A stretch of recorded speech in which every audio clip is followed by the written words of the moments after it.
Hello everyone, welcome back to my fourth episode of Dungeon Pages.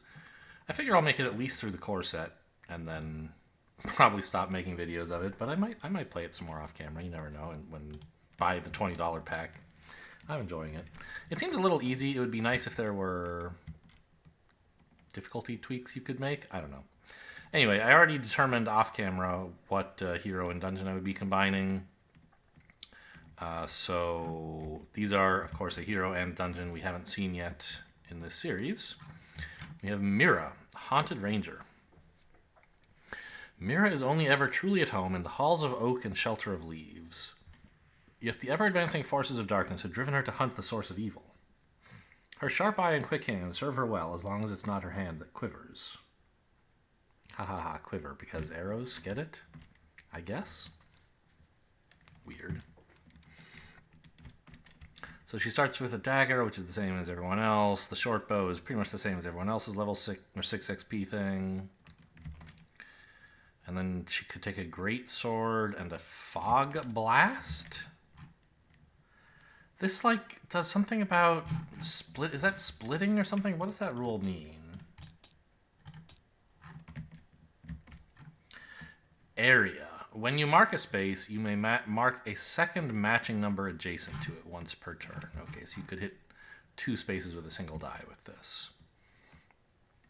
So strictly better than Greatsword. So if we could bear to skip Greatsword and pick up a relic first, it would be nice to get like dagger, then bow, then relic, then fog blast, then relic, or something like that. Although I think you don't usually have. I don't know. We'll see. Getting to 27 XP after just 3 fights would be a little... I mean, it's probably possible, but usually you get like 8 or 9 per dungeon, so 27 in 3 dungeons would be a little tricky.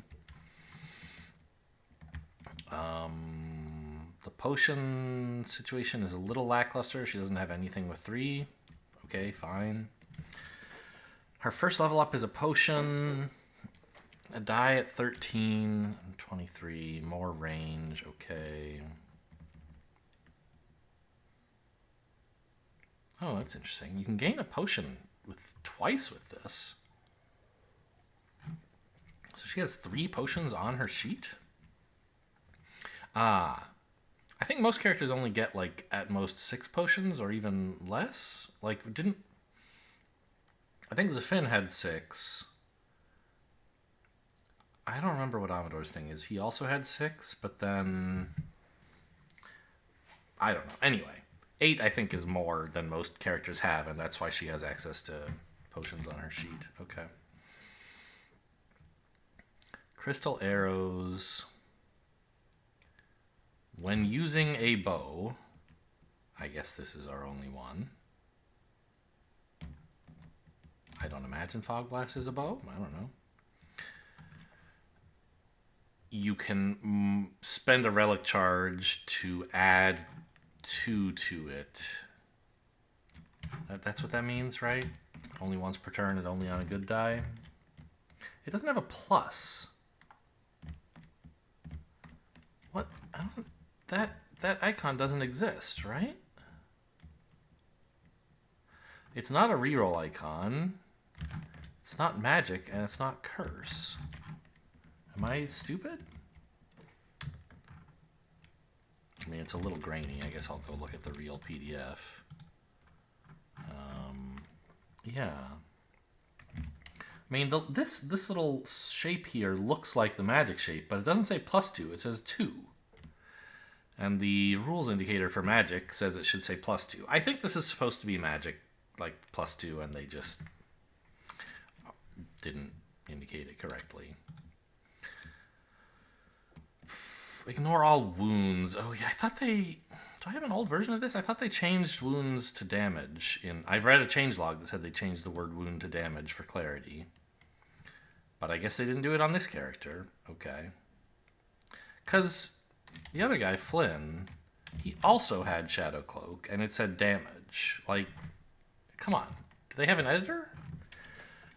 Or a proofreader? It's only 6 pages. Just read it, please. Sacrifice a good die. So trick shot. sacrifice a good die, then gain +2 range, and you can count range through monsters. So this is like letting you shoot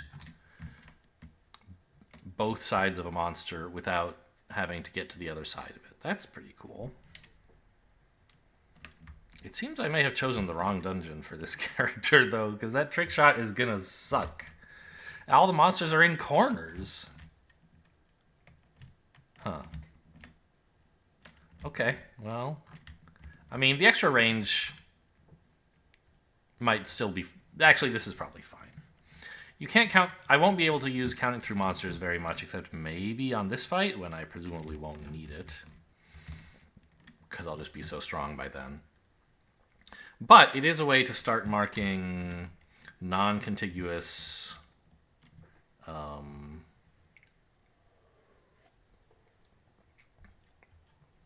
sets of dice immediately, right? Or sets of squares immediately. Like if I were on this dungeon, like your starting item can actually turn. It doesn't usually matter because it's only range 1, but if I gave myself range 3, I could have my first mark be on this monster. And then I could have my second one be here. And he'd be perhaps dead by turn 2 if I rolled high enough. And then I could leave this square unfilled in forever to let me get all the XP from the dungeon. Okay. I'm relatively familiar with Mira now. So, what's going on with... We're going to Cliffdrop City. The best shops in the Crescent. Just don't look down. Shops? I love shops. There's a haunted cottage, an abandoned tavern, an alchemy school, and a forest hut. They are all buildings. And then Everdark Castle. We'll look at that later. Of course, there are wandering monsters. These are orcs, but they're not the same as the orcs on someone else's sheet. Like, didn't Amador have different orcs? He has steadfast orcs. Okay, but these are just normal orcs. All right. Hit them twice for 4 or more, but they only attack on 5 or more, which is relatively uncommon. They have Frozen Guardians, the same as we saw with, I think it was Amador. I don't remember for sure. Hunting spiders as well. So this is, there aren't normally 3 different, oh, there's just no, there's no boss here? Oh, all the hunting spiders are bosses. There's just multiple of them. I see. If this monster is triggered, meaning if they roll a 4 or more on an enemy die, decrease all good dice by 2. But this will apply to each spider, because they each... Right? Let me just double check on the Discord, I guess. Well, there was some discussion of hunting spiders in the Discord, but it was about whether they were allowed to decrease a 2 at all because it's illegal to make a die 0. And the answer to that is of course they can. There wasn't anyone asking whether this triggers for each monster. I think it doesn't. My understanding of the rules as written is that like it should, but the game is not very consistent with how it words abilities like this. Like, it looks, for Frozen Guardian, for example, this ability clearly is meant to trigger only once, no matter how many Frozen Guardians there are. Because it says if 1 or more damage you. So it, like, shouldn't trigger for each remaining Frozen Guardian. It could. That could be a legal way to interpret it. Each Frozen Guardian could say, if 1 or more Guardians damaged you, discard a good die. And then you would discard 1 per... But, like, that doesn't make any sense. It's a legal interpretation if this effect triggers for each enemy. But I think this effect is only meant to trigger for 1. Because, like, here's an example of one where they want it to trigger for each enemy, and they say each living merfolk, right? And there is a clarification for this enemy that says it only triggers once no matter how many thieves there are. So I think we're meant to have this only trigger if there's at least 1 spider left, decrease all good dice by 2. If there are 3 spiders, it's still only by 2. So it doesn't like turn all your good dice into 1s whenever it is triggered. if there are 3 of them. Okay, we have a spike pit. And, I mean...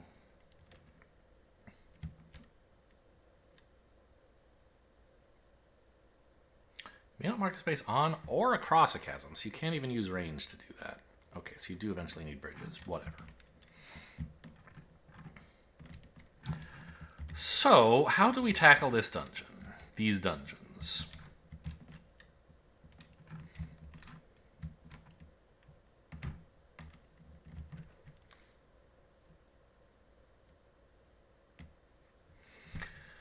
I mean, I think the abandoned tavern seems like a reasonable place to go first. We can sneak around the corner to get this orc very quickly.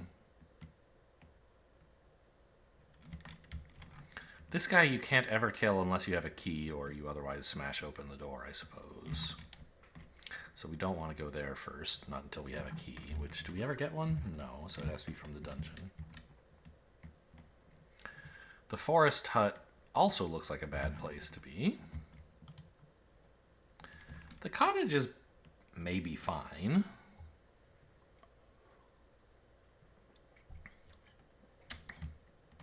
But I think, like, all things considered,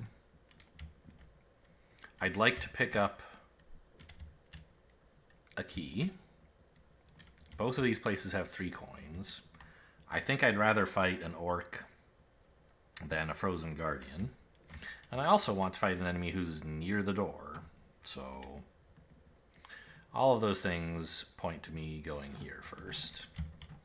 Let's take our starting good die and evil die for the dungeon and get going on the abandoned tavern.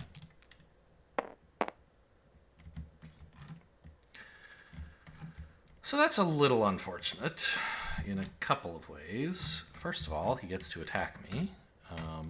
Oh yes. I mean, I guess I can... I'll sit down at black, as I have been doing, and change to actual black before I start drawing.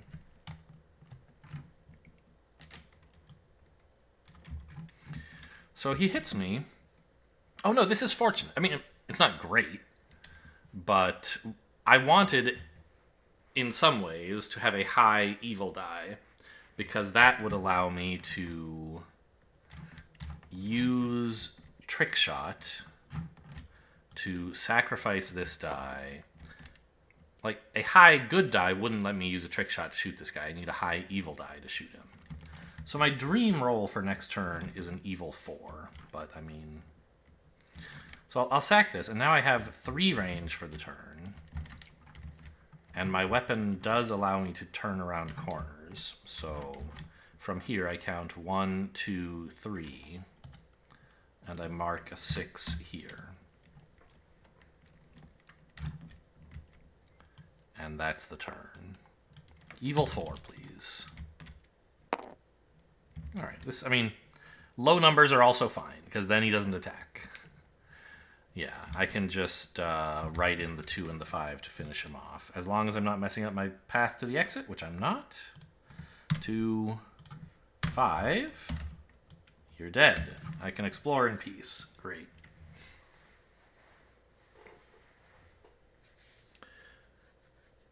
Yeah, nothing can hurt me.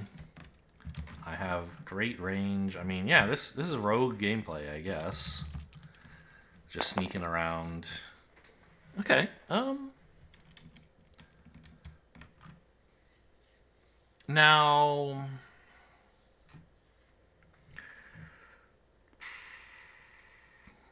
I mean, putting a 6 here seems pretty good, right? Because I want to mark this space eventually. And a 6 is like the only good thing to put there.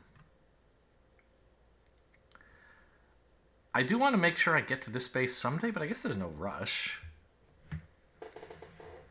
Yeah, okay, so let's just put a 6 down here. And I don't know that I care where I put the 4. Here seems fine. Nice medium numbers are good for the path because it means I'm flexible about whether I have a highish path or a lowish path, I guess. Yeah, okay. A 3 and a 4. Well, I think I could just put those here, right? But, yeah, well, I don't know. I think, in general, my approach to items is to try to leave them unmarked so that, like, when I roll a doubles, I can use it to take that item. But there's so many items here.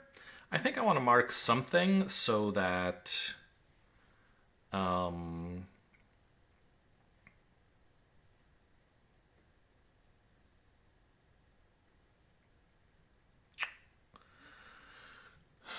so that, like, when I happen to roll it, I can just scoop up the item, basically. Because it's going to take a while to be able to mark, like, this space, which is what I would need to do to be able to mark both halves of this item on the same turn. And also, on the other hand, though, 4s and 3s are really nice to build up this path, right? One thing I could even do is, like, there's no time pressure. I could sack this 3 to put a 4 here, which is kind of the perfect number, because it means any number here that's part of the path is guaranteed to get to the exit. Yeah, I mean, I guess with no time pressure, that makes sense. Let's put a 4 here.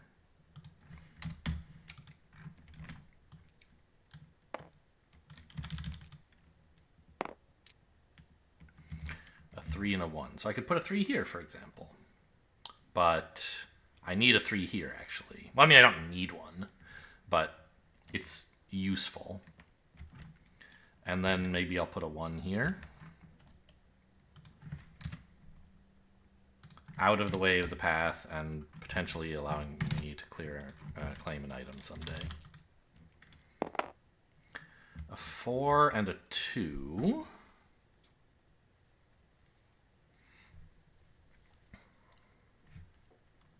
I kind of want to put the 4 here.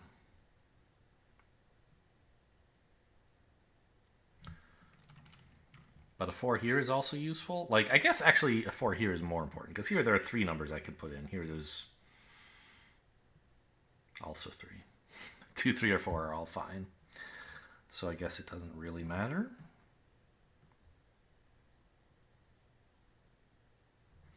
Yeah, so let's get this 4 locked in. Oh my god, it's so off center. And I think it's going to stay that way. Tabletop Sim, I hate you. All right, and a 2 here, please. 2 more 4s. That's great. I can put 1 here to scoop up some coins. Well, I mean, I don't know, not great, because I needed a bigger number up here, a smaller number up here. But a 4 here is good. I'll take it. 4. Grab some coins. Oh, you know, if I don't want to write in this other 4, I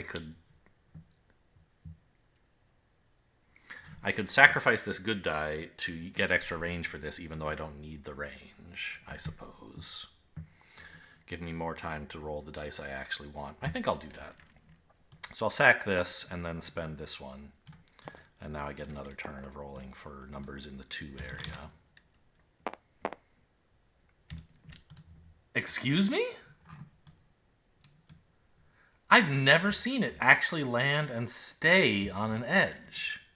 I've rolled a lot of dice in Tabletop Sim. I guess a lot of them are like these, where there isn't really... there's a rounded edge.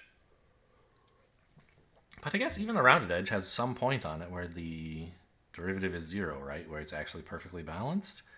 This is unbelievable. I'm going to choose to re-roll this die, I guess. I suppose I could flip a coin and decide whether it should be 2 or 4, but I think a full re-roll is appropriate for this kind of miracle. 6 and 5. I hate these numbers. Yeah,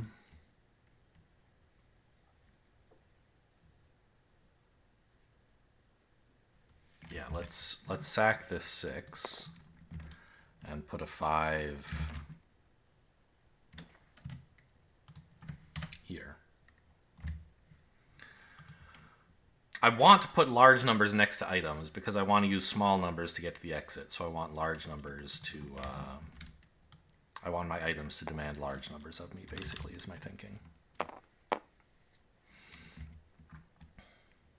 Well... Oh. I was going to say, oh, look, a 5. I can put it here if I sack a 2. Too bad I want the 2 here, but I'm not allowed to sack an evil die. I can't place a 5 here because I don't have range to it yet. So... I'm definitely placing the 2 here, actually, I think, right?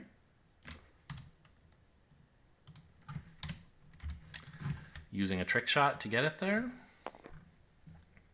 Because now this space is maximally flexible.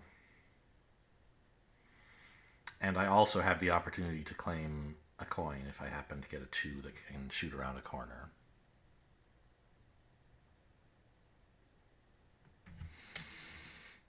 Sure.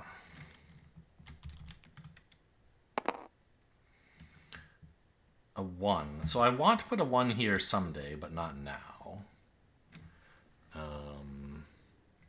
Instead, I could put a 1 here, but I think I want to get the 5 here. So I could write in a 1, but again, I want to give myself more chances to roll useful dice. So I'll sack the 1, trick shot a 5 here, and claim the key.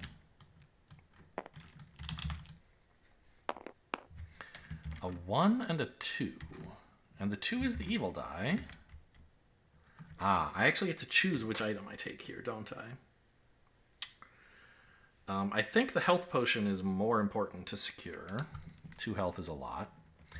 And also, a 2 is useful here as well. So I don't, like, it's not an emergency to write it here. So I'm just going to write in both these dice normally. This is a 1. I'll mark that in a second. And this is a 2.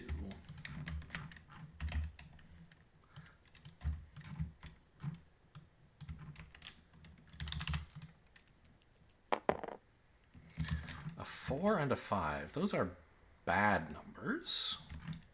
So I'll sack the 5 to trick shot the 4. Doesn't really matter here.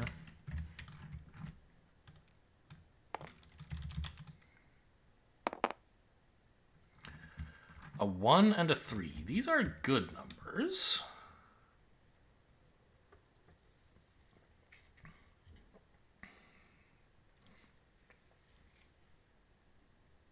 But they're not that good. I wanted 2.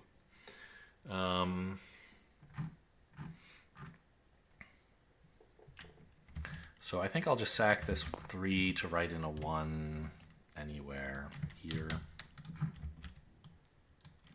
Try again. That's a 2, but it's on a good die. So I'm going to have trouble filling this in.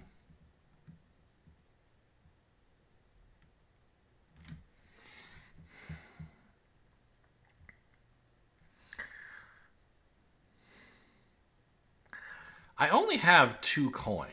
So in principle, if there's only one space left on the board, I might roll so badly that I can't gain experience. I don't know. I think I can afford. I just want to make sure I don't ever get to a point where there's only 1 space left. So I think I don't want to use my second to last die on a trick shot taking this 2. If I get to that kind of situation, I'm just going to get out of here. But until then, I'm going to continue to stall and write in a 4 here.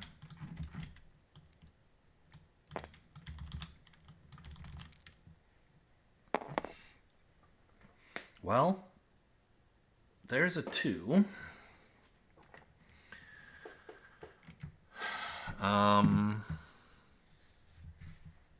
I still want to stall. Whoops. I'm going to spend the 2 as a trick shot the 1 here. Can't do it in the other order because the 1 is the evil die. I needed a good 2 to steal this coin. These numbers are both too high. Really high. So this is the risk I took. I'm going to trick shot and write in a 5 here.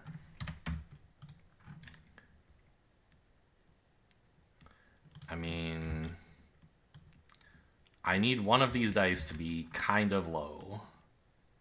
Not that low, but lower than a 5. A 4 or lower. So I have two 2/3 chances. The chance of missing on both of them is 1 in 9, I think. Is that right? Yeah. All right, I got there. I didn't have to spend any coins.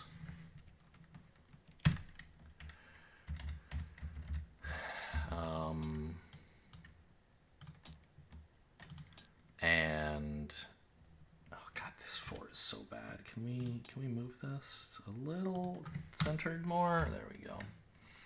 I didn't have to spend any coins. I missed picking up that 1 coin, but I would say overall this was a very successful dungeon. The experience should be easy to count. It's just 6 plus 1, which is 7.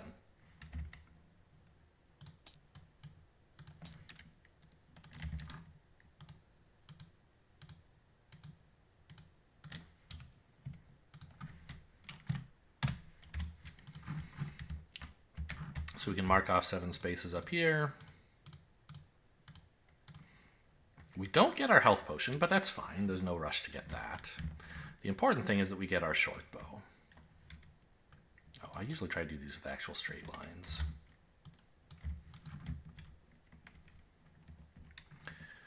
And I mean, the short bow is nice, but with trick shot, it seems like it's not actually that important. I don't know. I mean, I assume what this is going to do is make trick shot even more useful. What is this? There's something in the background way over there, and I can't zoom in on it. This is just like the default tabletop sim. I just like, what? I haven't looked at the background at all. I just loaded up tabletop sim, and I chose a table. I didn't choose a background. Why am I in the middle of some... This is some city. Is this in... what? I'm not a GeoGuessr player, really. Pharmacy is written in English. But then Apteka Kolotisko, like, I don't know what the heck that is. It doesn't look like English. This says Sopot or Sokot or something. I mean, if I had to guess, somewhere in Europe, but I don't know. Interesting. Well, then maybe this is just like some trash? I don't know. I just happened to see it at the corner of my eye when I was zooming around and stuff. So I assume this is going to make trick shot more useful in some cases because we can even shoot at range 4. Although I imagine most of the time 3 is going to be plenty. Okay, so I think we still want to go to the Haunted Cottage second. I don't think anything has really changed my opinion.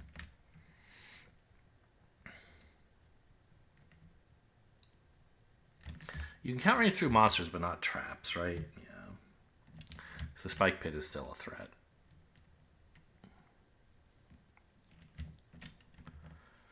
And... I mean, I'm unlikely to have a greatsword by the time I get to the third dungeon. So I'm probably taking the Elder Salve. Or maybe if I were really lucky, I could get crystal arrows. Probably not, right? I guess that's one thing I should do, I guess, is consider tackling a dungeon that will give me an important XP breakpoint. Like this one, I could get 10 XP, couldn't I? Because the Guardians are 2 each, and I could get 6 plus 4 is 10. So that would be 17. I think that's still not enough for the Greatsword, even if I wanted it. Yeah. But it could be enough for Crystal Arrows, which, not bad. Because remember, I was saying it would be nice, if possible, to skip the greatsword. Use your 4 level ups to take 2 weapons and 2 items. I suspect that's probably not a great idea, because you'll welcome having a greatsword for the 3rd dungeon. But, I mean, I don't know. Maybe it's fine.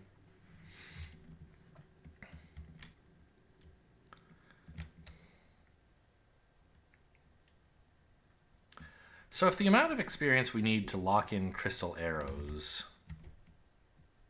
is 8, and this we need 11. I mean, there's no way to get 11. You just can't do it. And 8 is literally any of these dungeons.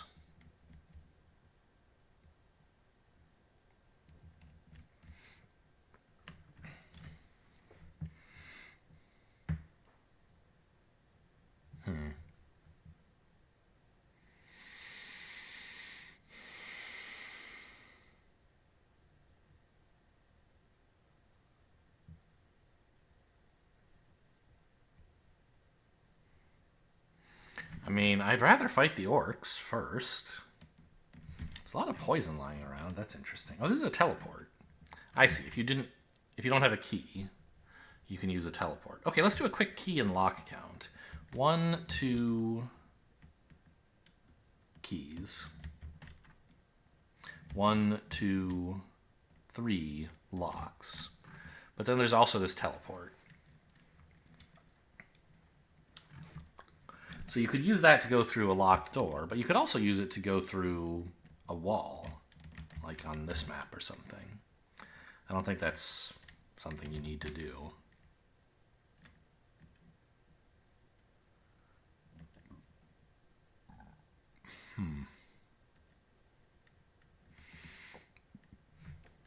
Could maybe help here to jump to the other side of this guy.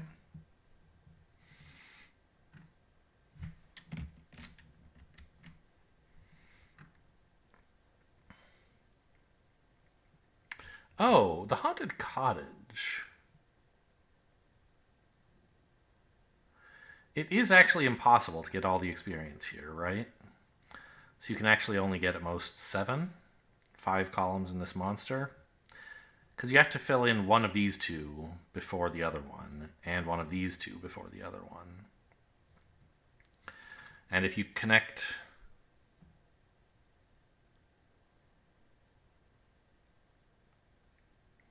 You can leave the map unsolved with one of these open and one of these open. But if you fill in both of these or both of these, then you can't fill in both of the other. So yeah, you can actually only get 7 from this. Unless there was some way to mark 2 spaces at once with like Fog Blast, but I don't think that makes sense.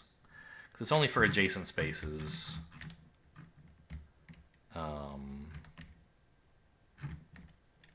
And also, I think immediately you stop, even if... As soon as you mark a continuous path, you stop, even in the middle of a turn. So I don't want to go here next. I want my 8 points. So let's go fight these orcs. I'll use my key here early, hopefully, to dispatch both of them and then explore a bunch. Oh, wait a minute. Can you do...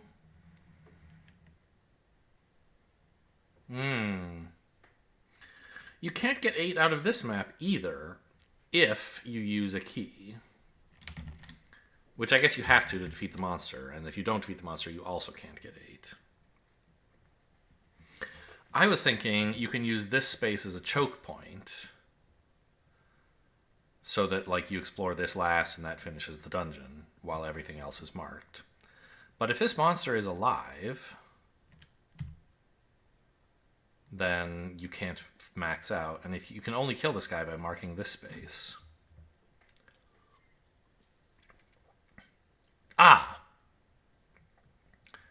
But marking this space doesn't finish the dungeon, as long as you haven't also marked this one. So you could kill this monster with just these 2 spaces. Hop over this square to here. Yeah. Okay. So I think it's possible to get 8 out of this. A little tricky. This one you could absolutely get 8. But, I mean, 11 looks... it is impossible. There isn't 11 experience there to get. All right, all this said, I think Alchemy School makes sense. We're just going to have to be careful how we tackle it. So bring in... Yeah, I really need 6 XP. 8 would be nice to give me the choice of... Well, wait a minute. I'm going to have to skip the Greatsword. Right. So I'll get a relic. And then after that, I guess I'll have the choice of skipping Greatsword again or taking it. We'll see. Anyway, let's get started on Alchemy School. 4... Okay, well, orcs only attack on 5s, and these are orcs. So I'm not attacked. That's good news.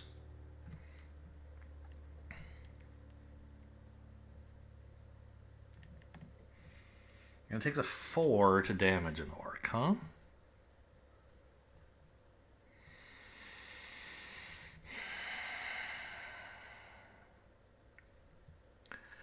I could use Trick Shot and a coin to kill one of the orcs immediately. Which seems okay. Alternatively, I guess, I could kill this orc without using a Trick Shot or a coin. And then leave this guy for later when I maybe have another way to deal with him.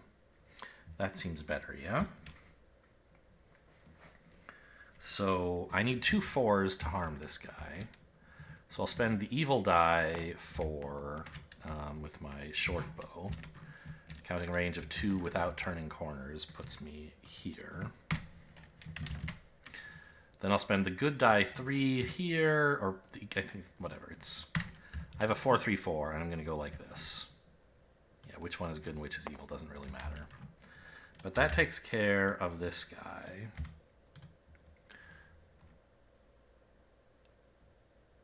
And if I'm careful to not mark this spot, I can get this guy and all the experience. And I still have the possibility of a contiguous... I mean, it's important. It's not just a possibility. I need a contiguous path through here. This is the only one.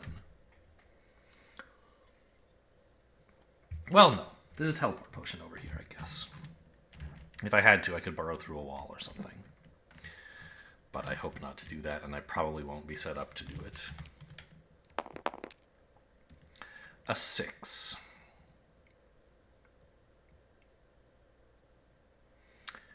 I could spend 2 coins to reduce that to a 4 and not be damaged. But, well,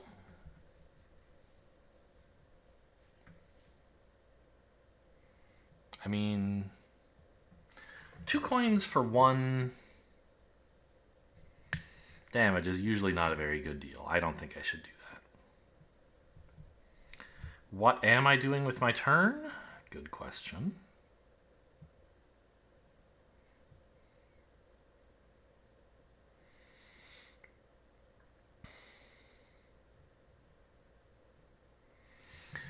Well, let's take the damage. And I think... I mean, I have to use a trick shot at some point. It might as well be now. To mark a 6 over top him. I'm allowed to shoot around monsters, remember? When I use a trick shot. Count range through monsters. I also have +2 range, which... I mean, I don't know what I'm going to do with that. Maybe send this one to hell.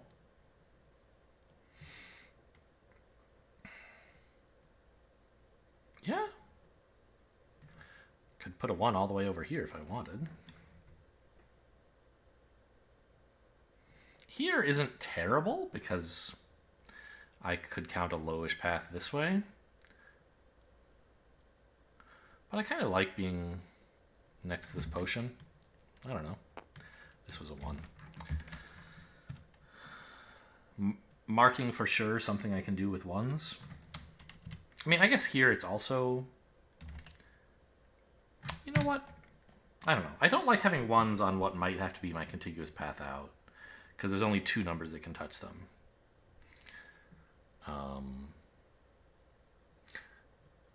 This could be a 6. That would be kind of nice. So maybe like this could be a high path out and this could be a low path out, and I complete whichever one I actually get the numbers for.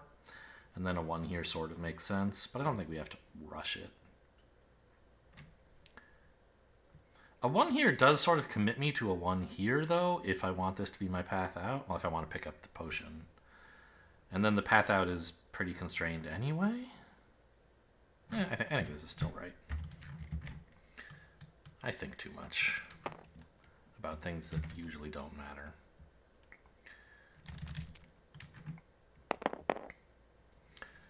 A 5. I mean, that's something I could spend a coin on to make into a 4, I think, quite reasonably. Just save a damage.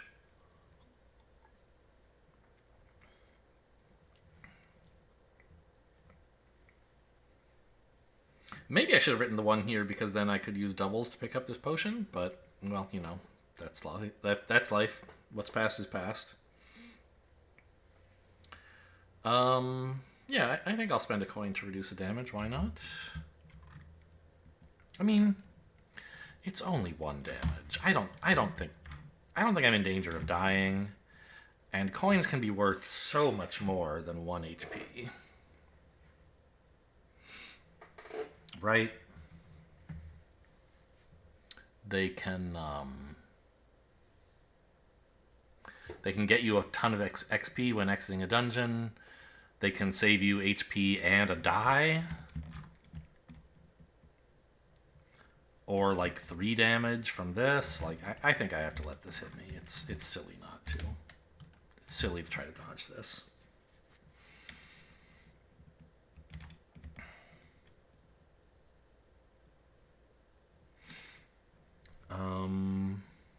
And I think I have a pretty clear turn.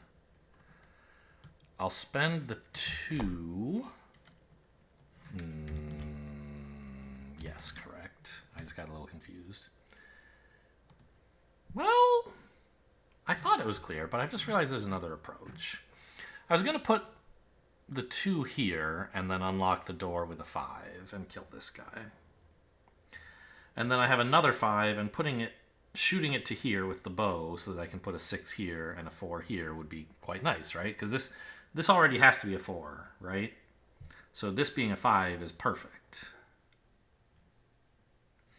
But I could mark a 5 here and a 5 here, and then launch a 2 over this away, where it's kind of useful. But I think this needing to be a 4, this wanting to be a 6, makes this being a 5 quite pleasant. Okay, let's put this back while I'm still thinking.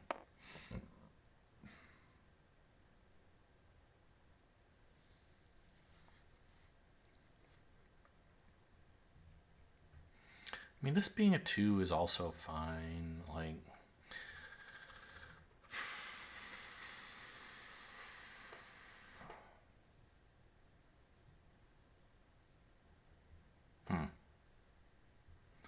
because this has to be a 1 at some point, and so this being a 2 is useful enough. But it makes it impossible to pick up both of these items. Didn't think of that.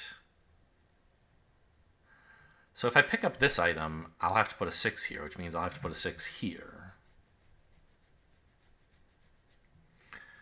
Which means that a 1 here would make it impossible to exit the dungeon this way. So I think preserving this path is pretty important, to at least preserve the possibility of picking up all the items. So I do want to put a 5 here, which means I go with my original plan of 2, 5, 5, spending the key and defeating this monster.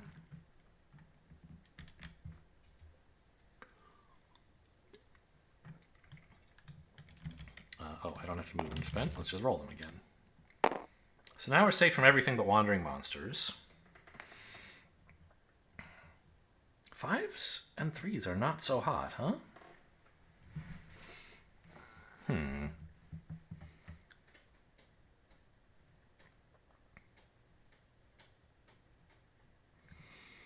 mean, I can use the same trick I did in the first dungeon of like sacrificing dice just to stall, but with wandering monsters around, that's not such a hot plan, I think.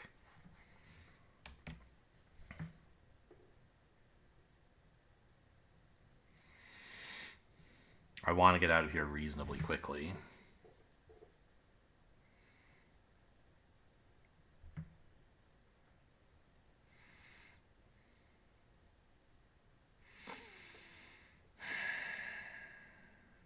I need a lot of sixes to pick everything up, I guess.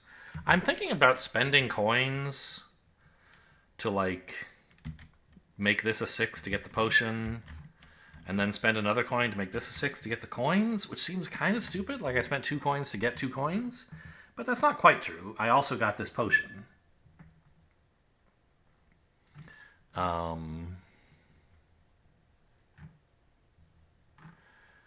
And it means I don't have to roll so hard for 6s in the rest of the dungeon, which is not going to last that much longer.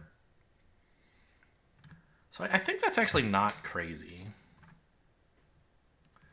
I'm going to take these 2 5s, make them both 6s at the cost of both my coins. I don't know, I'm still a little skeptical about this.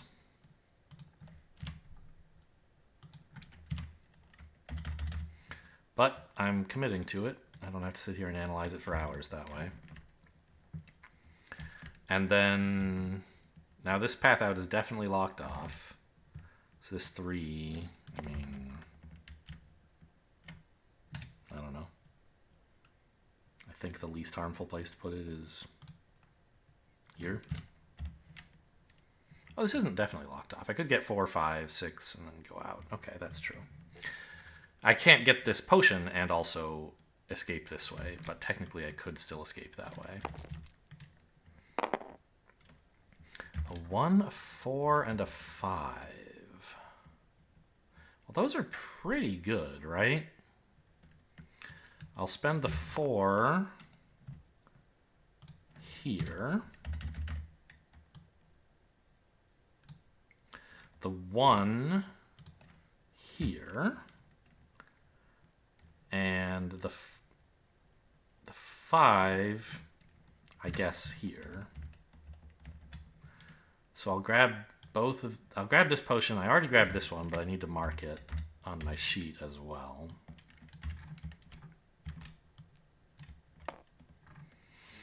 Okay, and now there's still, I need a 6 here. Well, I mean, okay, anything, 4, 5, or 6 would get me out. But a 6 would do it without breaking my feet. And remember, I have a potion, so I can always write a 4 here in an emergency. So I have a safe exit no matter what. A 6, a 4, and a 5? It's a miracle. It's exactly what I needed. So 6 here. 5, 4.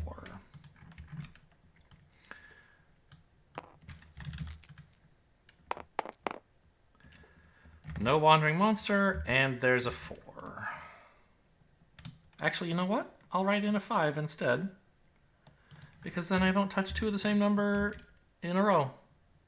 Just seems aesthetically nice, doesn't it? So let's draw in that path. Oh, whoops. I don't want a straight line. I want to freehand this. Here we go.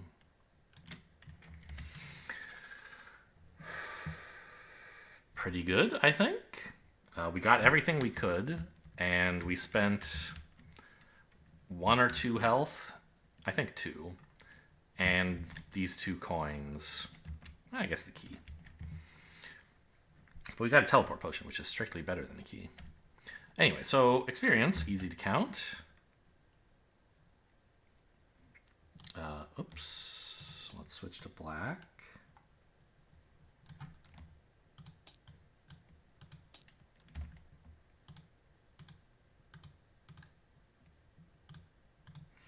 And the monsters are 1 each, right? Yeah. That's an easy 8.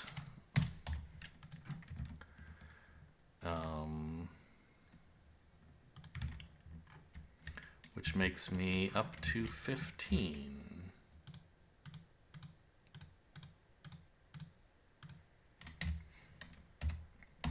So we get this and this. So we mark this off and bring in another good die. Then we choose a weapon, which I can't afford any of, or a relic. And I can afford the crystal arrows, which I think are a lot nicer than Elder Salve. Salve? I never quite know how to pronounce that word. I mean, I think I want the arrows, right?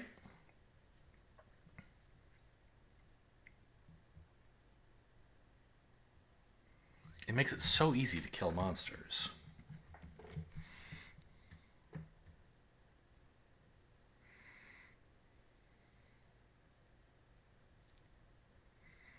But I'm already kind of good at killing monsters. Maybe I should just take reduce evil dice.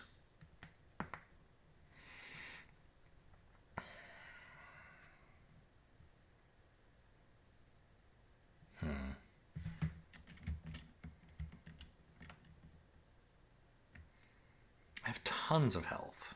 Tons of health. So where am I going next?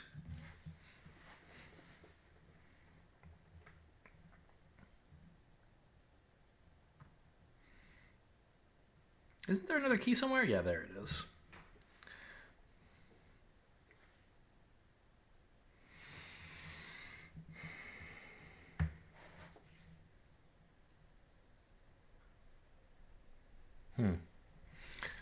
I mean,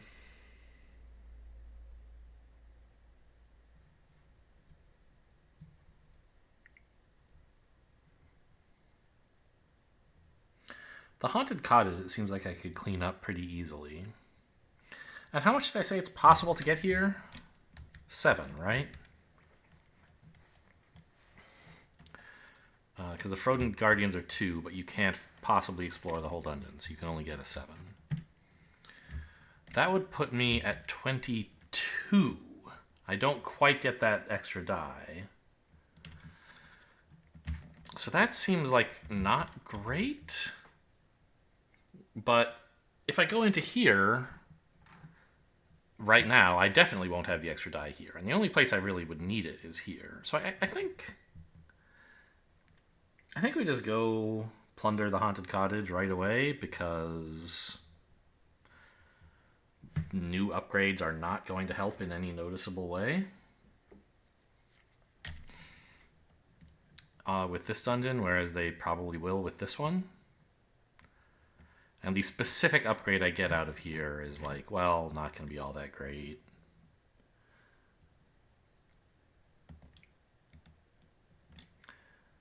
I'll probably just end up taking the Greatsword and skip the Fog Blast, I guess, to take a relic.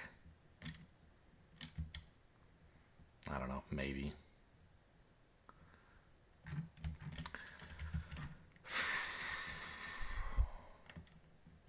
Oh, right, but the point is I'm never going to have an extra good die in here, but I can have another weapon. I can have a better weapon. I can have the Greatsword if I want.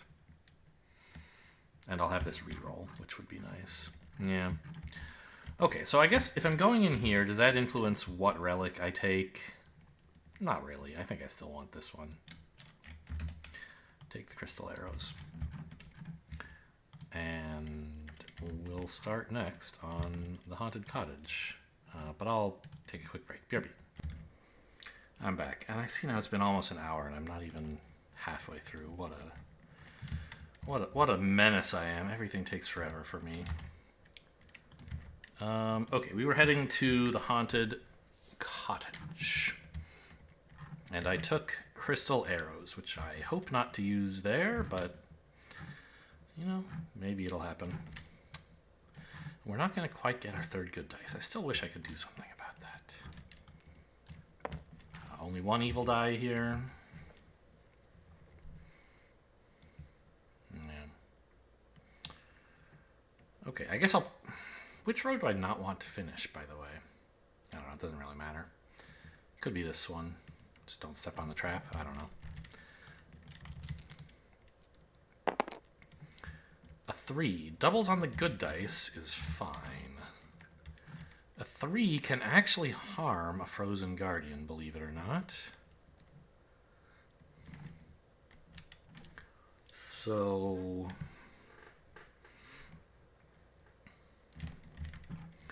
I mean, I think it's just 1, 3. It's a little high. How about here? And then... I don't know. These are both using the bow, of course, not a trick shot. Here, so that I can corner easily, put a 1, but I don't really want to do that. I want this to potentially be part of the path out.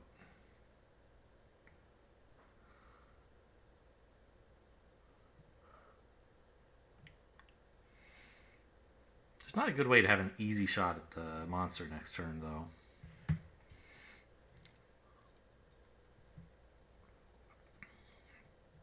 So if this 3 is on the path, that means there's a 2 here. If there's a 2 here, then like a 1 here is not that constraining, right? Yeah, I'll just put a 1 there. The monster yet lives because he has 2 HP. And we get to roll again. A 4. Oh, wasn't there... I already forgot. What's my new relic? Oh, yeah. When using a bow, sure. Not super important. So, the 4 means he will harm me. I could spend a coin to save an HP and a good die. But the good die really doesn't matter. Right? I'm set. Just pitch this 1. Actually, this 4? Because I like 1s at the moment. Right, and a 4 here to finish him off, and a 1 here to connect up.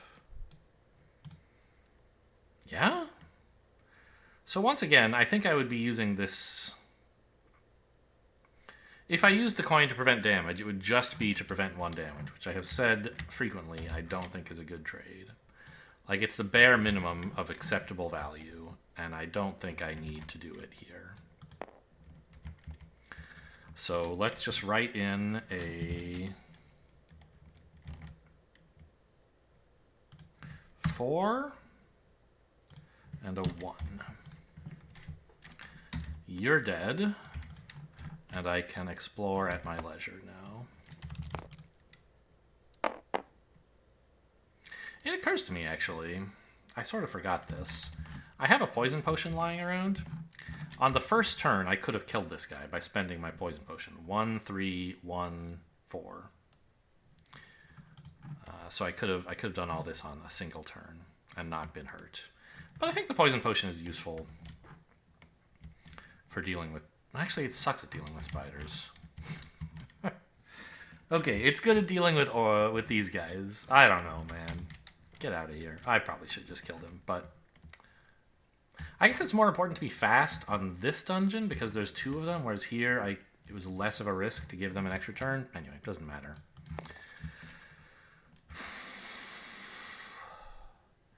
A 6. Huh?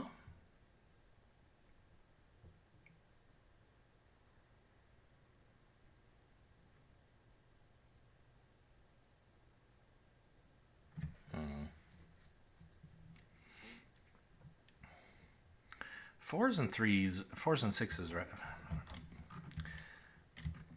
6s are not that great. I could use one maybe up here, and I could get there. I could trick shot this 6 away, put a 4 here, or even here, and then a 6 here.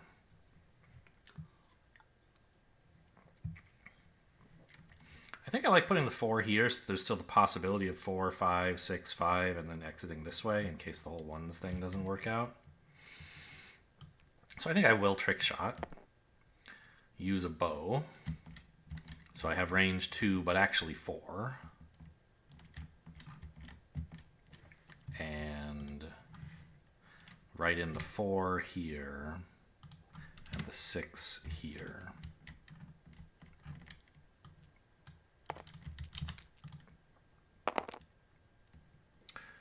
Those numbers are acceptably low. And the 3 conveniently picks up a coin.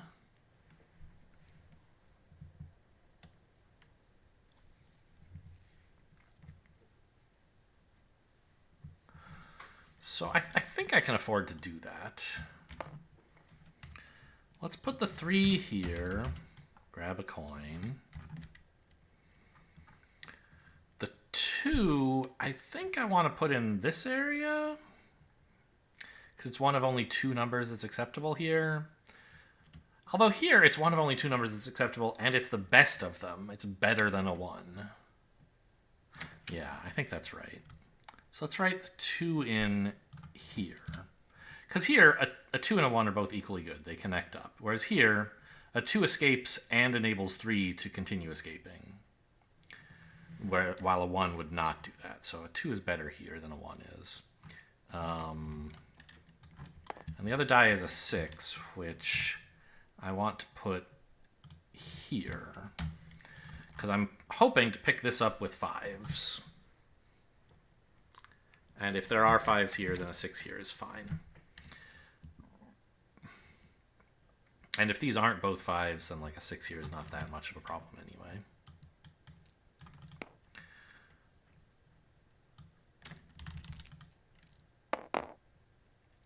A 5, a 1, and a 2. Those are pretty good again. So I'll write the 5 in, oops, here, where it's necessary for a path. The 2 I'll put here, where it gives me a coin. And the 1 I'm not sure about. There's a couple places I would welcome a 1.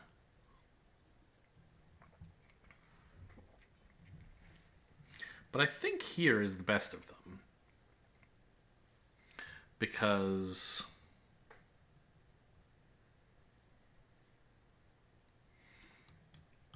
it helps me pick up this coin? I don't know. Maybe here is better for some reason? I'm not quite sure I understand. But I do like 1s. I'm definitely not going to sack this just to stall. I want to put it somewhere. Here it connects these both up and lets me get a... Yeah, I mean, that seems good.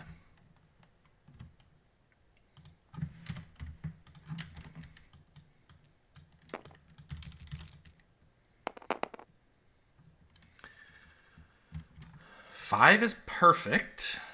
1 is great. 2 is great. Okay, yeah, these are excellent numbers. I'm very much in favor of them. Grab that health potion with the 5. Write in the 1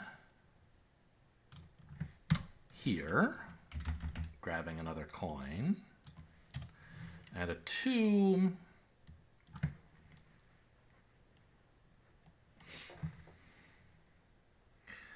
in one of these 2 spaces, right? It's most flexible here, but I don't want to connect up to the door yet. So I think this is as good as anything.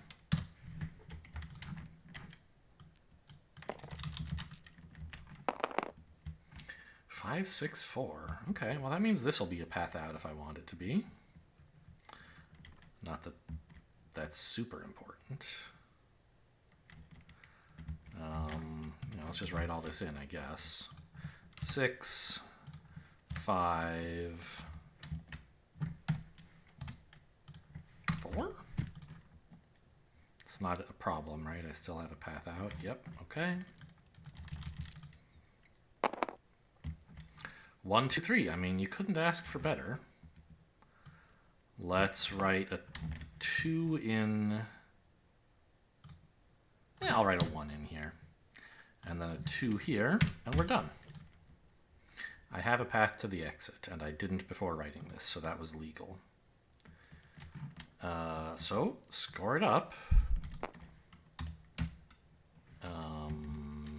Well,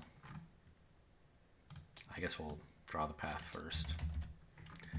So I went this way through all the ones, I suppose. And back to the black ink. No score for this column, but this column is worth 3. It's a little bit off center because I made this one too centered.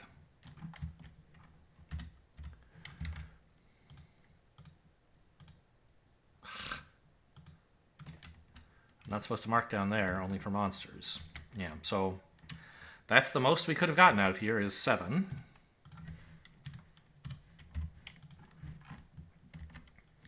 So I should be at 22.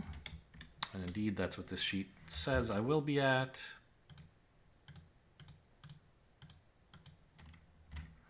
Meaning I get an extra reroll, but not an extra die. And I can either take an Elder Salve or a Greatsword.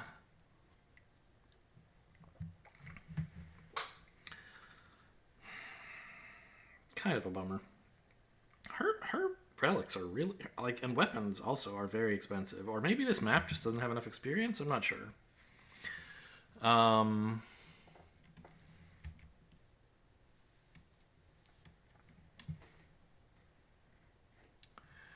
mean, I think it's the Greatsword.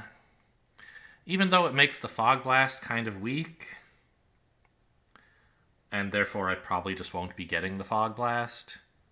I think it's good to get one of these 2 weapons and one of these 2 relics. And if I just take this relic so that I can pick up this weapon next, like, that seems lame. I'd rather have the Greatsword and a good relic than a bad relic and eventually a Fog Blast. I mean, how good actually is this? The diagonal is actually kind of nutty, I think. It seems strong to count diagonally and also be able to turn. Yeah, I mean, Greatsword with Trick Shot, although it does not seem thematically appropriate, can pretty much target anything on the map. I mean, it's insane. Range 4, diagonal or orthogonal, changing directions. Anyway. All we have left now, our choice is made for us. We will go to the forest hut. And it should be possible to achieve a perfect score on this, which would be 10.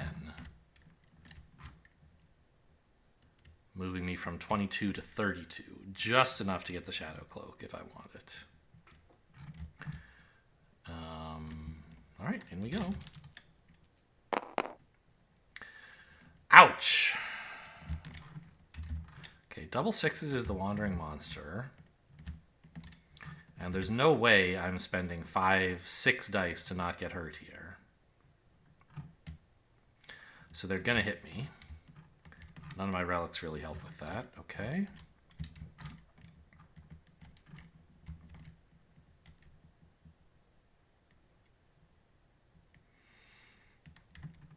Discard a good die.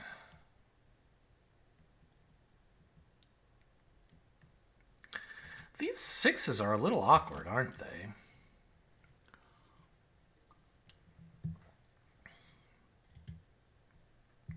Because I want to go, like, hunt this guy down. Oh, let's mark myself the extra 2 damage, which I haven't done yet, I think.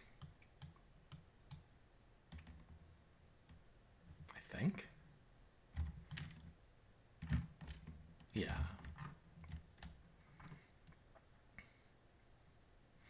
There's no way I came in here with only 2 damage marked. I'm sure I took more than that before. So I took the 1 for the Wandering Monster and then thought for a bit, and now I'm marking the 2 for the rest of the monsters. So My thought was, oh, you know, wouldn't it be nice? I could, like, let's say I had all these dice. I could use my greatsword to mark a 3 here, and then like a 6 and a 6, and this guy's dead. But then this can't be part of my path because the 3 and the 6 don't like each other. I could just barely put a 4 here, and then a 6 and a 6, and then I just need a 5 to connect. I guess that's fine. The other thing I could do would be to like put something here, put a 6 here. Like, I don't know. Yeah, that would be awkward. I mean, I guess I could sack my second good die, put a 6 here, and then another 6 here. But then I haven't dealt with any monsters this turn. So I don't think I want to do that. I think I'll sack the 3, or discard, or whatever it is. There's a lot of different words for the same thing. And I'll spend my 4. Actually, I don't even have to put it here, do I? I can put it here. And then shoot around the corner using the great sword to target diagonally and then orthogonally. Remember, you're allowed to go diagonally as long as at least one of the two are not blocking sight. So like if this were also a wall, I couldn't go diagonally here. But since only this is a wall and this isn't, I'm allowed to count diagonally this way. So 4, and then range 2 with greatsword gets me a 6. Oops. And another 6. You're dead. Whoops. No, come back. Yeah, that was a tough turn. 3 damage. I mean, we're still in great shape, but as bad a start as I could have asked for, really.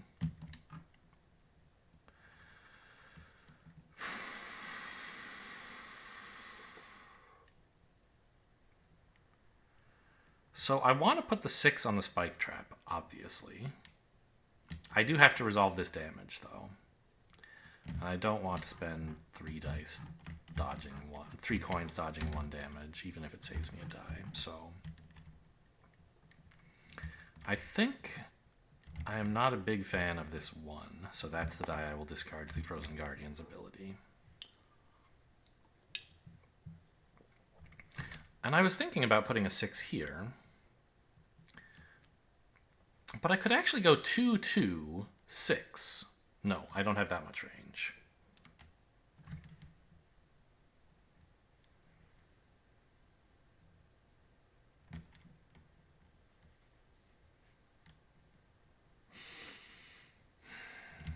I do have the range to just put a 6 right here, though, from this 4.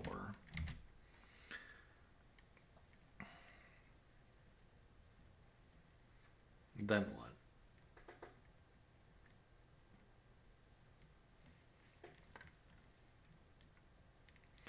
There start to be a lot of places on this map that I need 6s if I do that. Or that I need high numbers, at least.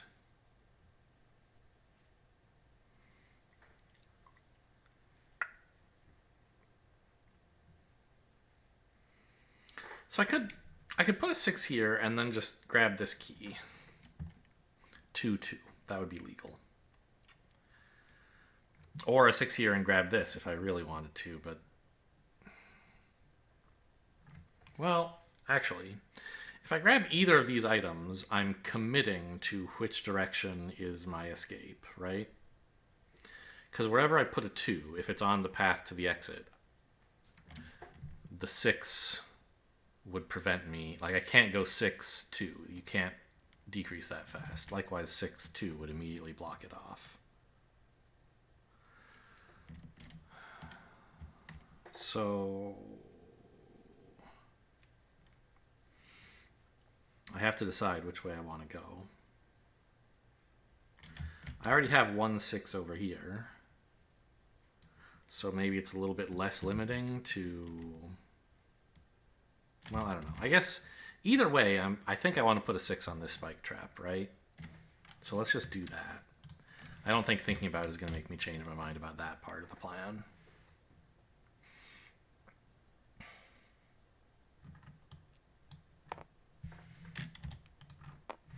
Oh, knock it off. You're a 6. Don't be so melodramatic.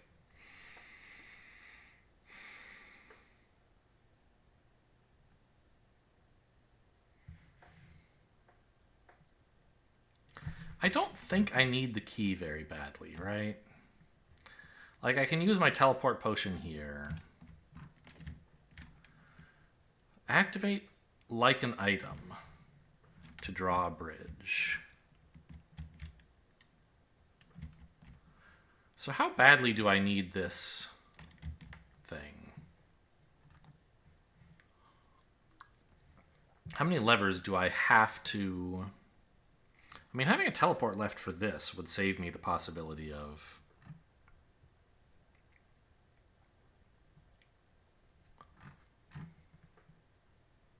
It would be better, I guess. I don't know.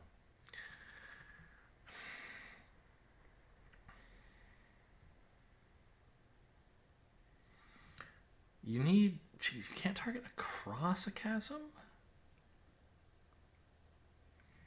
So this is a barrier you have to mark one of the things on, clearly.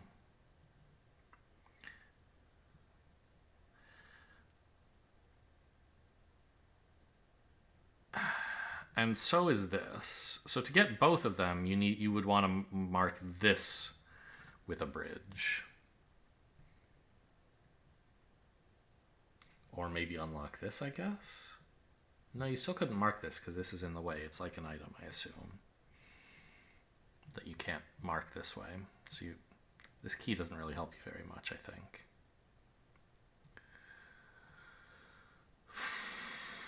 So you would want to mark like this one. And then you only need one more, right? Like one of these or a teleporter. So I don't think it's that crucial that I have a key when I leave here, I guess is what I'm saying.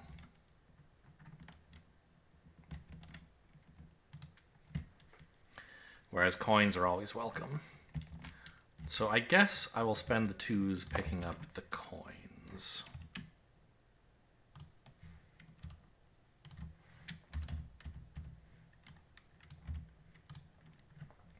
And I've said previously that like I seem to end all of my games with way too many coins, but I mean, they're still good to have, right? Don't forget I have a poison potion. Let's keep that in mind. I remember the teleport. The poison I had sort of forgotten briefly. So we're now committed. This is going to be the path to the exit. Fine.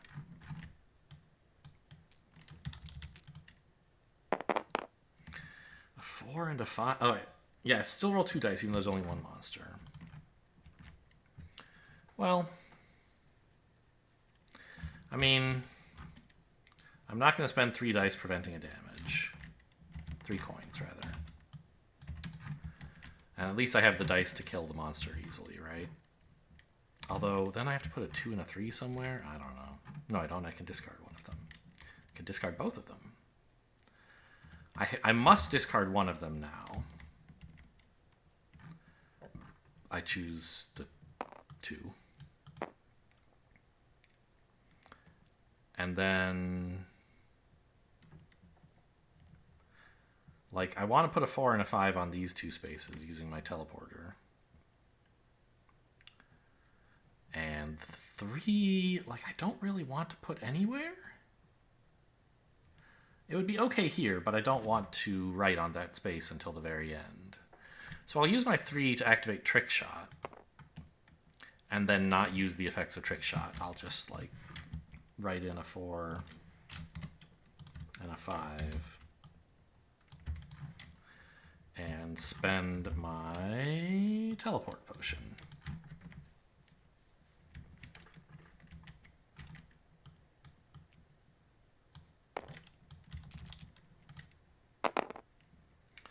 No wandering monster and no other monsters in the area, so that's fine.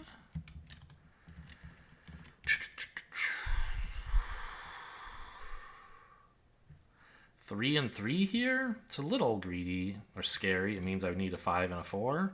But I already have the 4, so that's not so bad. So let's write the 3s in. You guys are 3s. To collect the key. Write the 4 in here. Stop clicking on that, man. And then I have a 1.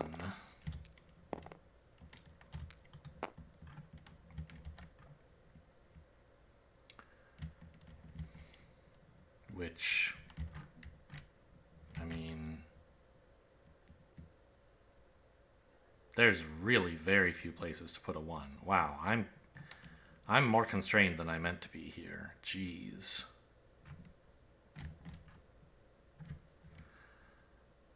That's pretty scary. I might not get experience out of this dungeon.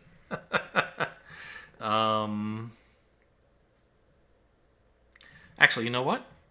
If I cut this 4, I could put it here and collect this. But I think trying to get experience is better than ensuring I get this. Wow, I really made this difficult.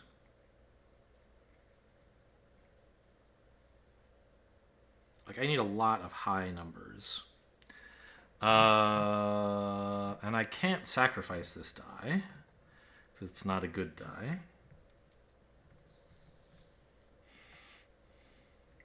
I mean, this is the one space where I don't care what number it is.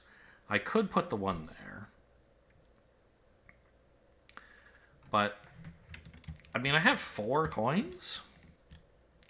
And I'm very constrained to get out of here. I think it's worth spending a coin to make the 1 into a 2 so I can put it here.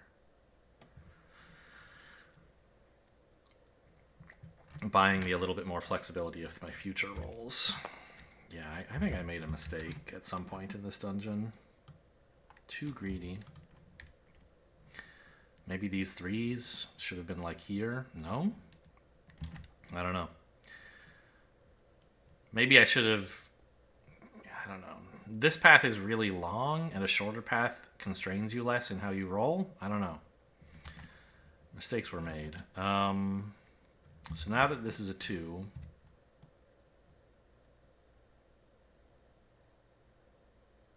I'm putting it here.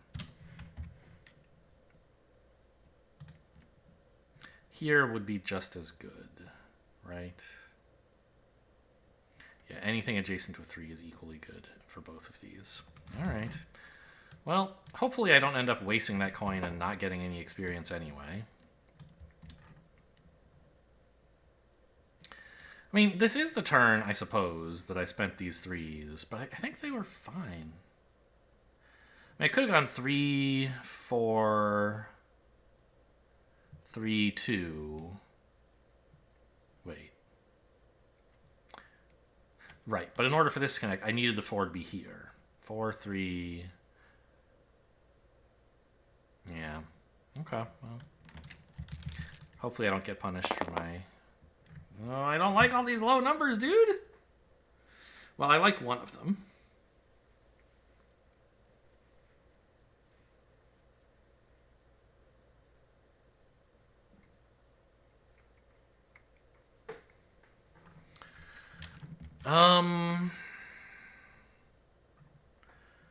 Okay, so let's see. I can put a 2 here.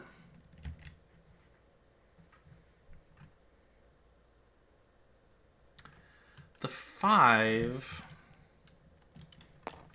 very much wants to go here.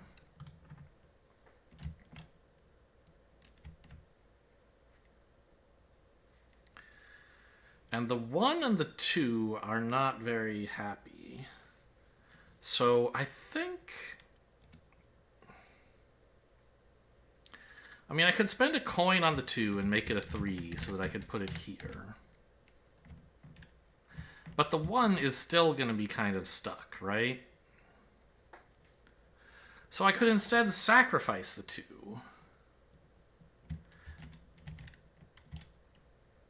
Kind of getting a chance to re-roll it, but... I mean... Yeah, I think I will sack the 2. I should get something 3... Like a 3 or a 4 or a 5 could go here. So spending a coin to turn a 2 into one of those is unnecessary. I can spend a coin to turn like anything into a 3 or 4 or 5. So let's sack this 2 for my trick shot. And write in a 1 in the one harmless spot here. This spot is... I can write here. I would miss the potion. But I could still get experience. There's still one more, like, dummy spot I can write in, kind of. Oh, those numbers are beautiful. Look how big those are.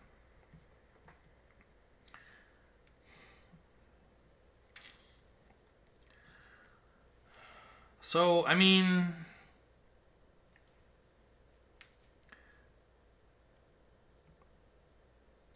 I can score here if I miss the health potion, which I think will be fine.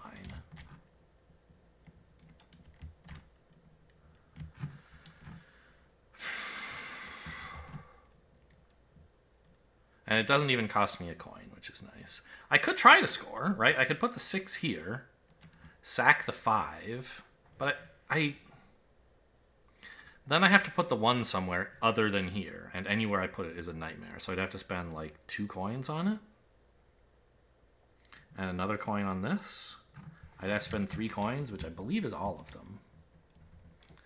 Yeah, oh, no. I forgot about these coins. 3, 4, 5, 6. I have 6 coins. I can either escape now for free by putting down 3, 5, 6, and 1. Or I could put a 6 here, get a health potion. 5 here. No, here? Spend 4 coins for a healing potion? You're out of your gourd. I'm not doing that. Let's just write all these in and be very thankful that I got such lovely numbers, even though I miss a healing potion. I was at risk of much worse. So put the 1 there. Let me actually zoom out so we can see all the numbers. This is my 3, my 5. I'm writing the 3 last, of course. And my 6. And let's actually just make it clear. I'll erase this 3. I wrote in everything but the 3. And you can see there is still no path from the entrance to the exit, so I haven't finished the dungeon. And now when I write the 3, I have. Whew! Close call. Give me red, please.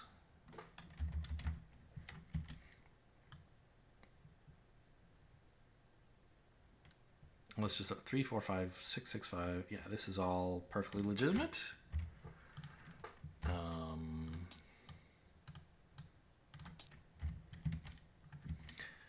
These guys are worth 2, right? Yeah. So we get every column. And also the columns with monsters, we get 2 more. Totaling 10.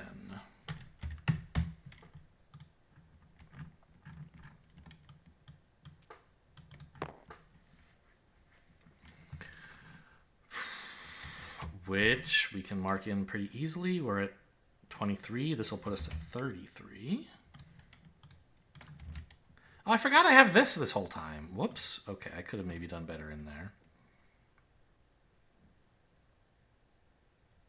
Okay, I'm going to mark up to 33. And then I'm going to... Oh, this only rerolls good dice, so I couldn't even use it to reroll the 1. I was thinking I could at least improve the dungeon by rerolling that 1 that I placed here and see if it can hit a 4 or a 6. But I can only reroll good dice, so not allowed. All right. I forgot to use this new ability. Okay, well, that's the game, I guess. We are at 33, so I have both of these. Ignore all wounds. I mean, it's ignoring damage. There's no such thing as wounds, but I'll take it. And then we're heading into the spider fight with a lot of powerful tools. Grab that last good die. And of course we'll need the last evil die as well.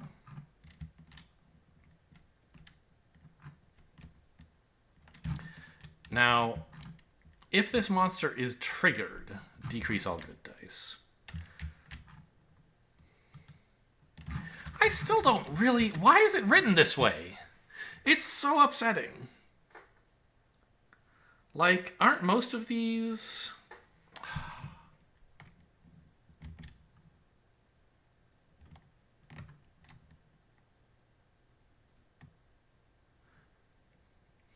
Like, this one could say deals +1. I don't know, man.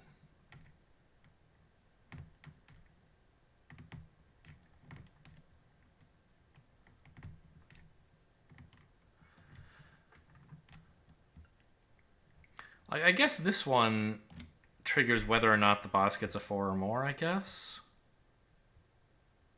I think? I'm not really sure. Alright, we're facing the spiders, and I decided they should only decrease your good dice once, not 3 times, but, I mean, it still is not clear to me that that's backed up by the rules.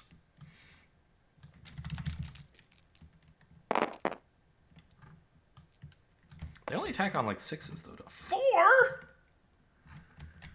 Oh my god. Okay, well, no wandering monsters. I can't use the Shadow Cloak.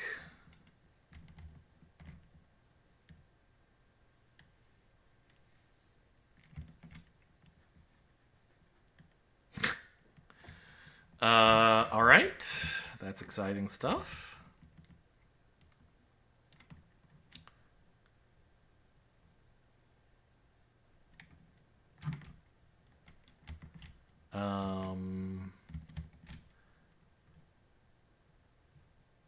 I could spend 5 coins dodging 3 damage here. Out of my... Don't I have like 6? 3, 4, 6, yeah. So it doesn't seem like a great plan. 3 damage isn't the end of the world. It would also, like, stop them from decreasing my dice. But I don't care that much about that, I think. God, these guys have 5 defense? Maybe I do care. How am I going to hurt these idiots? I guess with the evil dice. I mean, turning all my good dice into 1s kind of helps me with hitting all the levers, right?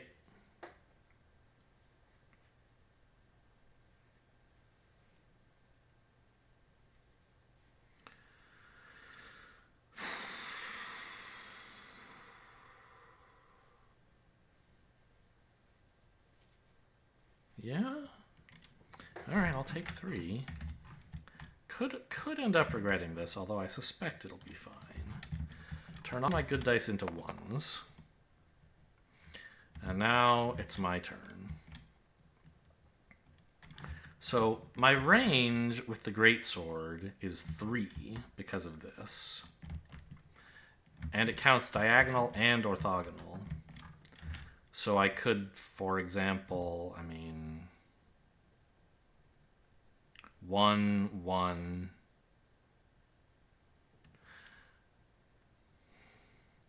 Open this up, I guess.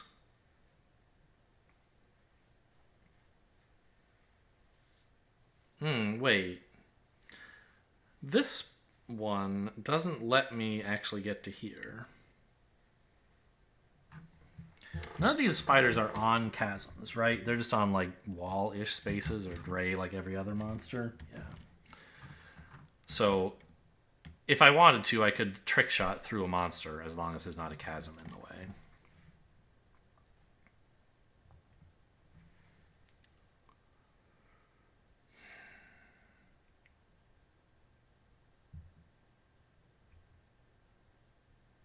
How many times do I have to hit a spider? 2, of course.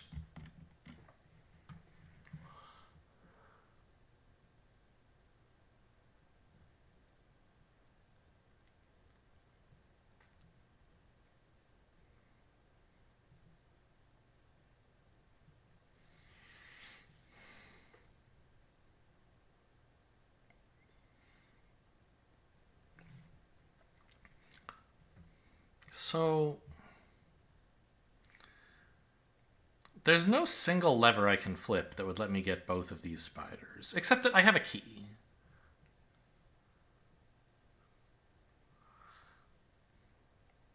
Well, I think, you know, this could be too much creative liberty, but I think, like, this thing's space is marked the same as a monster space is, right? It's not a markable cell, the same as an item space is, but it's not as dark as a wall. It's in between marked and in between blank and wall, and it says you activate it like an item. So I think I should be allowed to target through it once I have activated it. Let me see if this is mentioned in the Discord, actually. So I did see an answer in the Discord that indeed you should treat these basically like items. So you can't path through them until you collect them, and then you can. Which means I can get to this spider without having to flip any lever. I can use this key. Like, flip this lever. I do have to flip this lever, but I don't have to use it to bridge any of these chasms. I can go here and here with ones, and then sneak over the lever to get here and start killing him and picking up the loot. Meanwhile, I can use this lever to bridge like this. And that, in principle, could be the only lever I ever need to flip, because that lets me get access to both spiders and the exit. I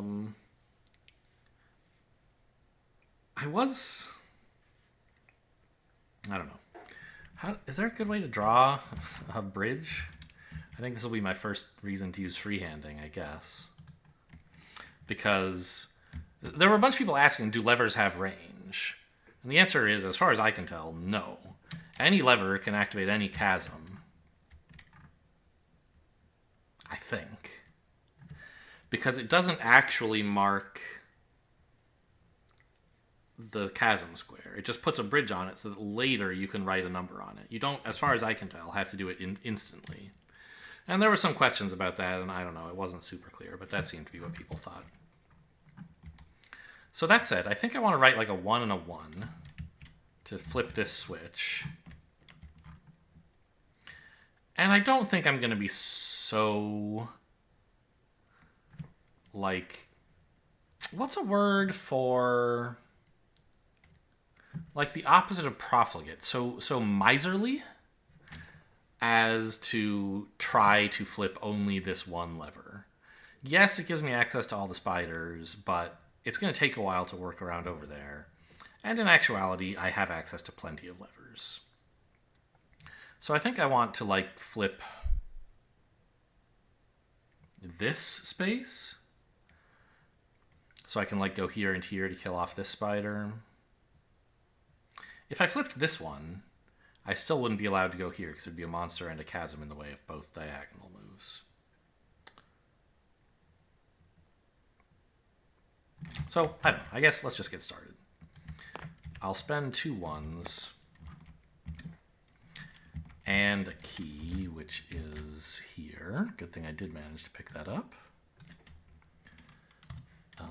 To write in 1s here and here. Collecting this lever. And therefore bridging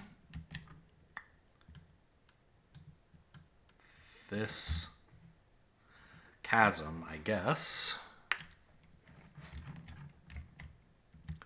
It takes a 6 and a 5 to hurt this guy, right? Yeah.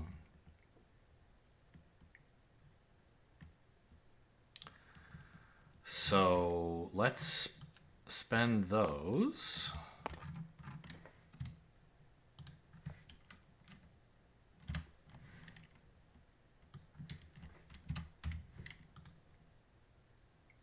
Now this can't actually be part of my completed path, unless I guess if I drew a bridge here, but it seems unlikely that I will. So it doesn't really matter what size these numbers are in terms of getting out alive. I guess there is, yeah, I'll probably be flipping multiple levers just so I can make an actual connected path that doesn't suck. I don't know. I have a 1 and a 3 left. What do I wish to do with these?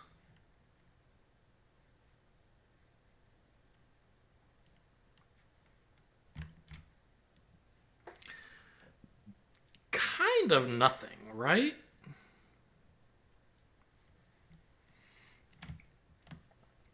On the other hand, I expect to have a lot of 1s, and so using those to mark levers is sort of desirable.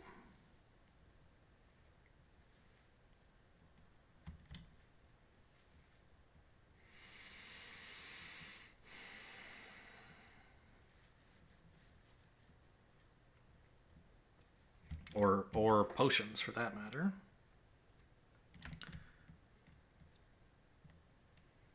Like, I could sack the 1 to give me a trick shot if I wanted. And then I'd have, like, 5 range. I could put the 3 anywhere, pretty much. 1, 2, 3, 4, 5, or something. I could do that. Or here. I could reach very far with it.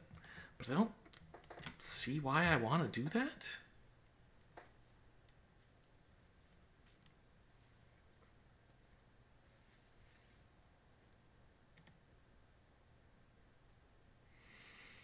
Well, I guess it's sort of nice to have an outpost on this side of the spider so that next turn I don't need a trick shot to get the other side of him. That makes sense to me, actually. So let's trick shot this 3. Oh, also, don't forget, I have crystal arrows. So I can actually, yeah, of course, this is the right play. I'll mark off a crystal arrow shot and use this 3 here as a 5. I have clearly enough range for that, and I'm allowed to target through him, so that's fine. Did I say I had range 5? I guess I do, yeah. Because it's 2 plus 1 plus 2, right. Oh, I have rerolls of good dice as well. I guess I could reroll one of my 1s. But I liked the 1. I don't know. Yeah, I think I'm happy with what I did. But I should remember that on future turns, I can reroll a good die if I want. And I could even use that to trigger Shadow Cloak. Although, probably the good dice will be too small, because if... Well... No, I could prevent the monster from being triggered. Yeah, okay. No wandering monster, but they are going to be triggered here. It would cost me 5 coins to dodge 2 damage and the shrinking of my good dice.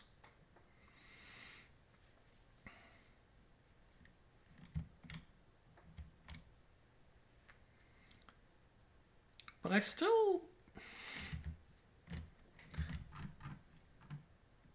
Oh, wait a minute. It's illegal to have done what I did with the crystal arrows. Because I wasn't using a bow. I was using a greatsword. Ah. Okay, so this isn't a 5. Let's do what I was going to do earlier and put a 3 here instead. And untick this.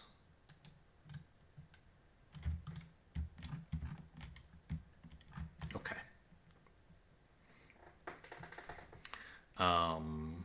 I did have enough range to do that. I had like 5. 1, 2, 3, 4. I could have put it here instead.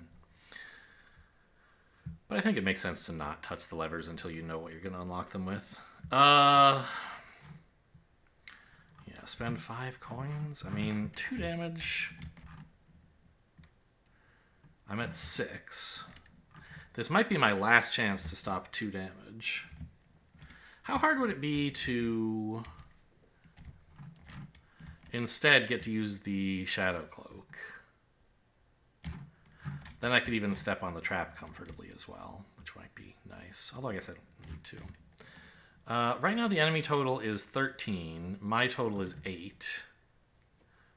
If I reroll this, I'll... Yeah, I think I'm actually going to try for that. Let's reroll this die. Well... But the one's kind of nice. For marking levers. It's a guaranteed lever if I let the 3 go down to a 1.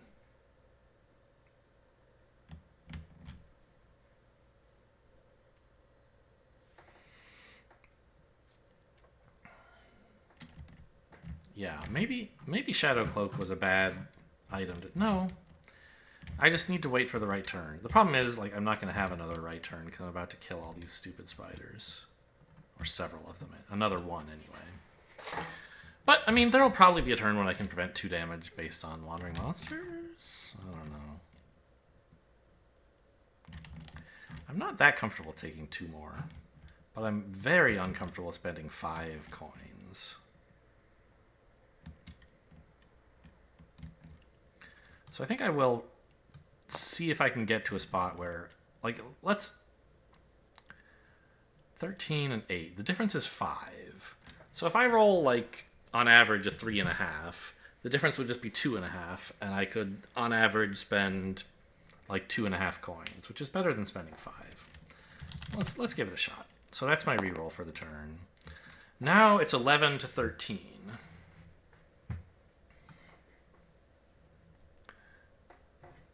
I can spend 3 coins.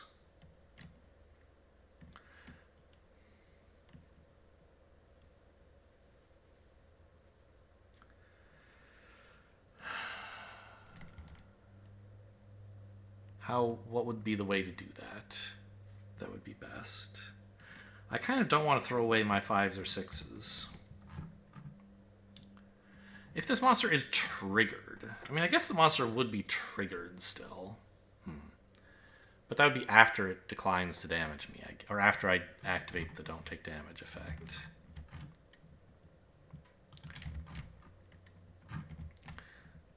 So, I mean, I guess I want to make these both 5. And this also 5 with 3 coins. 1, 2, 3. Now the totals are 13 to 12. I will ignore all wounds damage. And then, sadly, the hunting spider still is triggered as far as I can tell.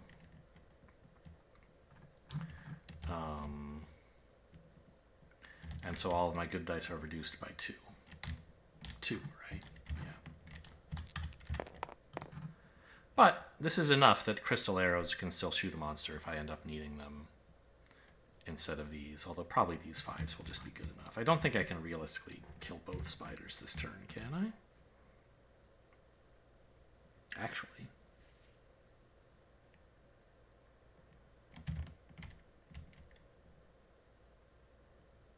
I could, couldn't I?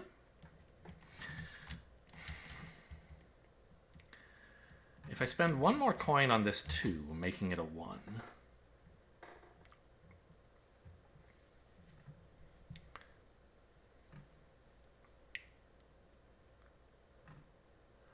Then I could mark a lever and mark this one, this chasm. And then I would have range to this spider with my range of 3, right? 1, 2, easy. I could shoot him with 2 5s and use both crystal arrow charges, turning these 3s both into 5s. Yeah, that seems like a good idea. I'm happy to use my last coin on that.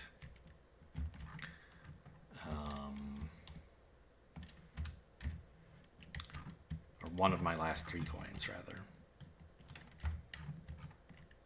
So this is a 1 now. Or I guess I could make this a 2? Is there a difference between those?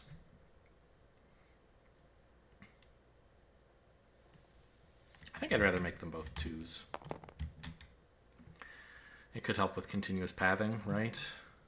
Like 2, 3, 2 or something. Or 2-2 or something like that. Those both could be fine.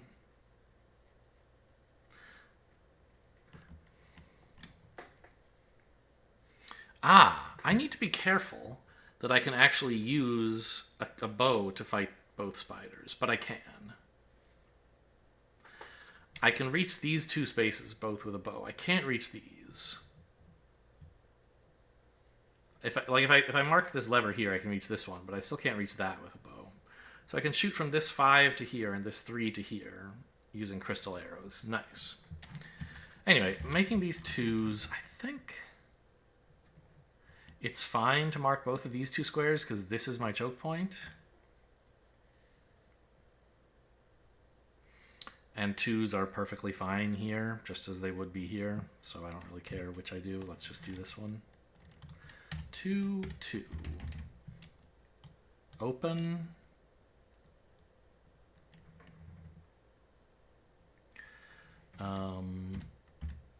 And bridge. That arc looks nice. This one's kind of messy. There we go. That looks good. So I need to spend the 2s for that. Look at that. 3 pairs. Good work. And I didn't take damage from wandering monsters, but that was correct because these were a 5 and a 6, I think. Yeah. I decreased 1 to a 5.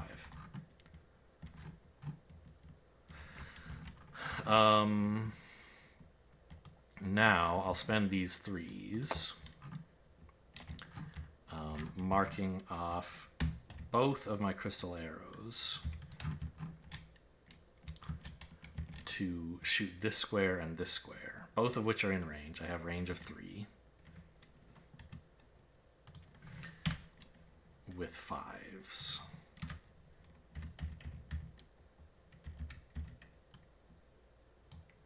I guess my policy has been that bosses get two lines through them, right? Even though this is a small boss, it still seems appropriate. And then I'll use my real, genuine 5s up here, which I do have range to easily.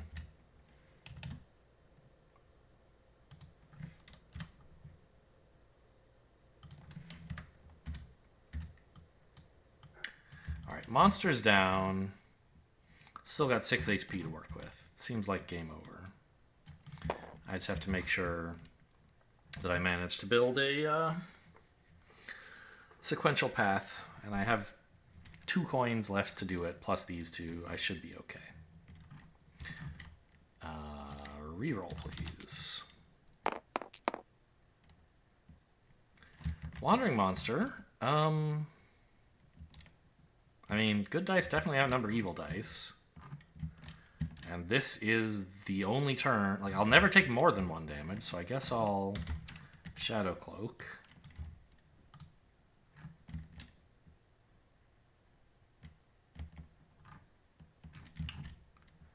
And then get going, right?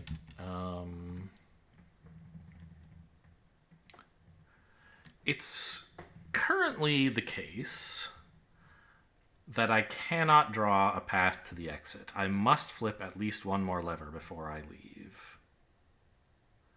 Right? Because I bridged this, but I can't get to it.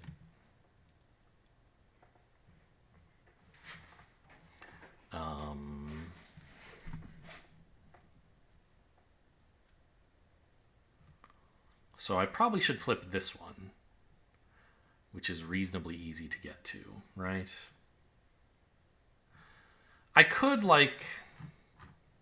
Now, notably, if I were to go this way without flipping any more bridges, it's a little bit difficult because I can't put a 6 here, right? Because I could never connect up to this 3. But A, I could just add another bridge, and B, this is the turn that I could put any number I want here. I could put a 4 here and not suffer damage. Or, let's say, a 5. But I think I want to go up this way. So, like, 6, 5, 5, 5 is kind of a thing, No, that doesn't connect up. That's... Oh, plus I have a bunch of 6s, not a bunch of 5s. Okay, so these numbers are not very good for marking continuous paths. However, I do have 3 6s. 3 of a kind is perfect for picking all this up, right? And 6s are actually fine for if this ever somehow became a continuous path part. Although I think it won't, because this 2 is kind of blocking... It's not impossible, right? You go 2, 3, 4, 5, 6. Could happen. 2, 3, 4, 5. But anyway, I don't think I'm going through here. If I do, it's go through here, in which case I don't care what this space is. So yeah, 6s here are just lovely. 6, 6, 6. Collect, collect. More health, please. And let's move all the 6s down.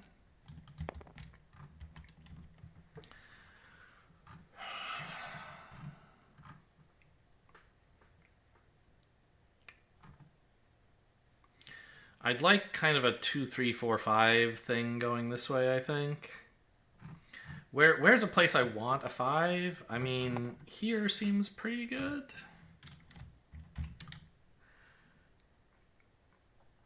Maybe here might have been fine. I don't know. I think this is at least as good. And I'll use these 2 1s to mark a lever somewhere. This one. Oops, wrong button.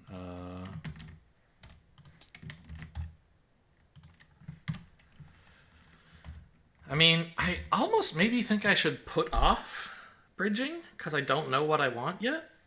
But I think this one up here is pretty good, so I'll just do that. Hey, don't be so low.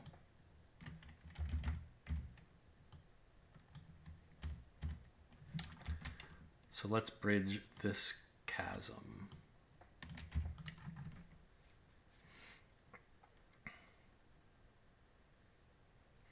And so my path can't really go this way. It kind of has to go like this, right? No, I mean, it could go through here. We said that. Oh, actually, you know what? No.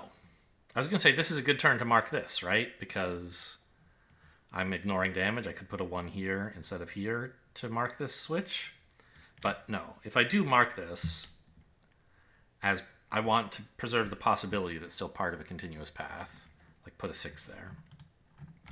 All right, I mean, that seems like a turn.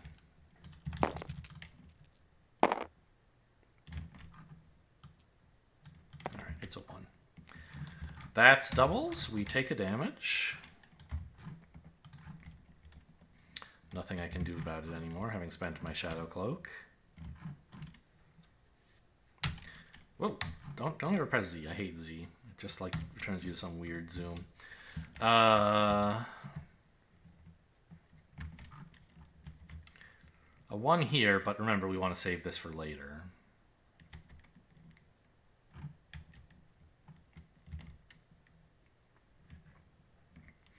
I mean, a 5 here, 5, 4 seems pretty good. 5. Oh, these are all 4s, not 5s. Whatever. That's at least as good. 5.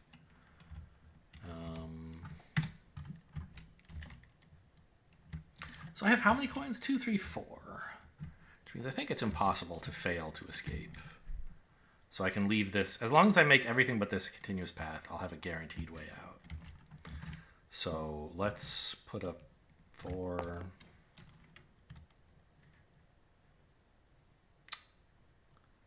Here, and then another one here. And I think another one here is fine. Oh, I don't. Yeah, those are my 3 4s for the turn.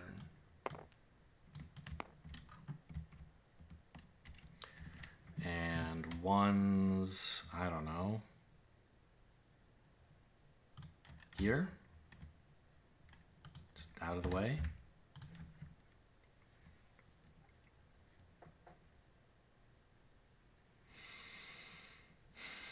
Preserving the option to flip another lever if I need to for some reason, although I can't imagine I will. I have like 1,000 rolls to hit 2 numbers that fit into here.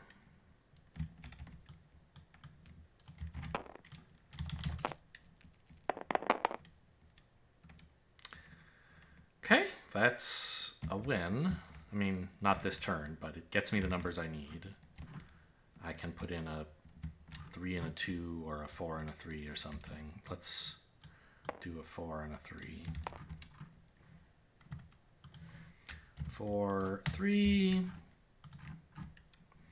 And then the rest of these I can just poop out all over the place. I need a 6 here eventually.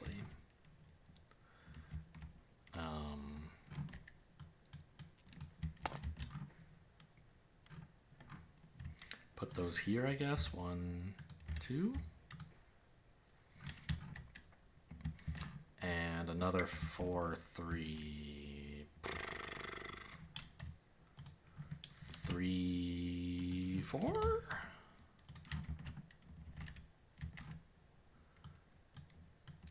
Yeah, I guess I just want a 6 eventually. No rush. Found some. Alright, take damage from Wandering Monster.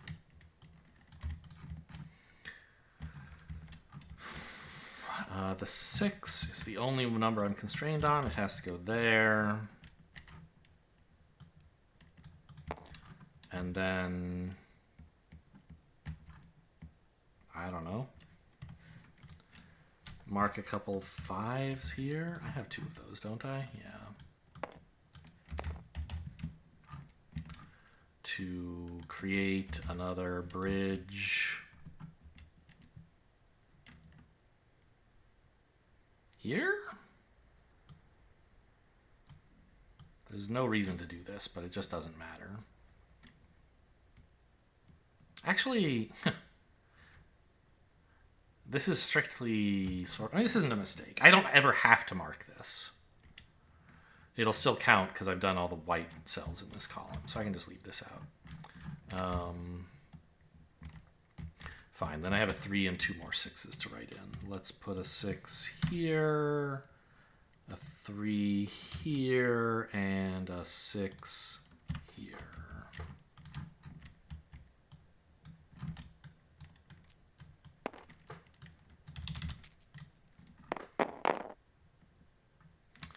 No Wandering Monster attacks. I don't have to fill this in either, do I? I think this is the turn I leave, right? I have plenty of dice. So 5.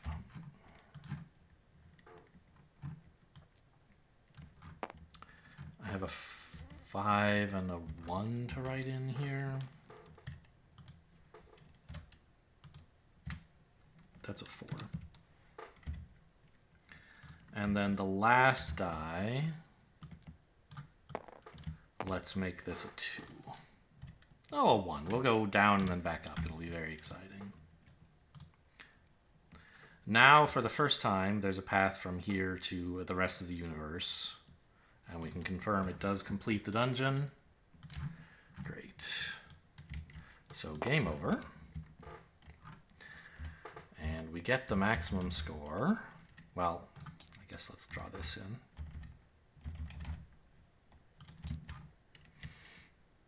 Two, 1, 2.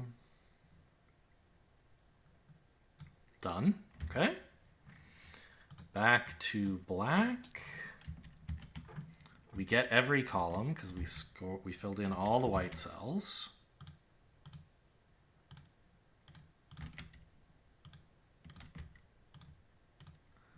And then each spider is worth 3.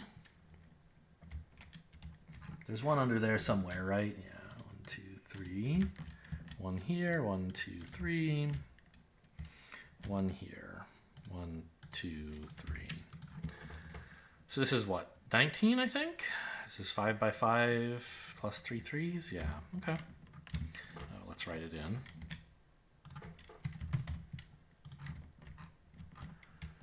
Which means, what are we at now? 33 and 19 is 52. Same score I got last adventure. So that's where we'll stop, and then I'll fill in the rest.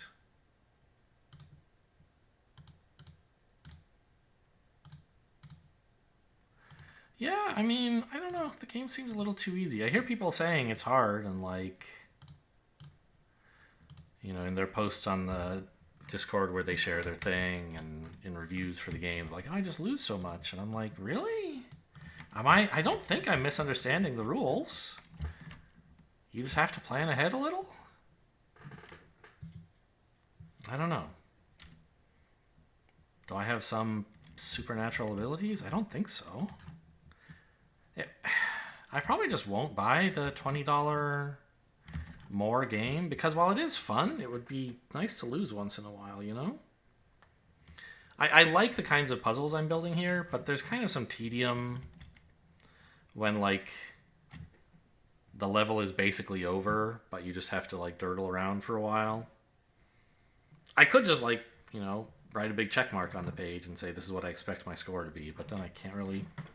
I won't have a legally filled out sheet. I don't know. You know, the variety of characters and how you handle them all is cool, but they are a bit samey, right? Like, you know, Trick Shot was useful to use, but it was basically just the same as having something like a short bow, mostly, which everybody gets. I mean, not everyone. I think there's some characters whose first ability doesn't let them skip. Like, no, his is even better. This guy, Sigrid, you don't get a, like, skip, but you get diagonal, which you can use similarly. I don't know. Anyway, congratulations to Mira. She was very effective at murdering the spiders. She got them both on the second turn, right? Turn 1, I got this spider and perched behind this one, and then I killed the others on the second turn. Pretty cool. Hope you guys enjoyed. Thanks for watching, and I'll see you next time.